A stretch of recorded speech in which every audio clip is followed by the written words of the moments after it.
என்னடா இந்த பிள்ளை இப்படி பேசுதுன்னு நினைக்காதீங்க.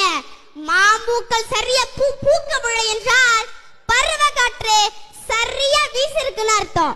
பருவ காற்று சரியா வீசிருந்தால் மாம்பூக்கள் உதிர்ந்து சரியா காய்ச்சிருக்காது. கற்ற அறிவு மறந்து போகும், ஆனால் பட்ட அறிவு மறந்து போகாது. உலகத்தில் வேளாண்மையை கைவிட்ட அனைத்து நாடுகளும் பிச்சை எடுத்துக் கொண்டிருக்கிறது.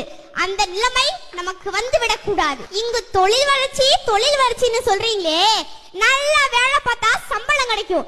சம்பளம் கிடைச்சா நல்லா சாப்பிடலாம். அப்ப அந்த சாப்பாடு எங்க இருந்து வருது? யாருக்கிட்டையும் பதில் இல்ல. விவசாயத்தை படிக்காதவன் செய்கிற தொழில் என்று நீங்க நினைக்கிறீங்க. விவசாயம் என்பது தொழிலே கிடையாது. அது நம்முடைய பண்பாடு, வாழ்வியல் என்பதை நீங்க புரிஞ்சுக்கணும். விவசாயத்தை படிக்காதவன் செய்கிற தொழில் என்று நீங்க நினைச்சீங்கன்னா, படிச்சவனுக்கெல்லாம் பசிக்காதான்னு கேட்டா பதில் இல்ல. அப்ப படிச்சவன் சாப்பிடாத, யாரும் சாப்பிடாத. விதைகள்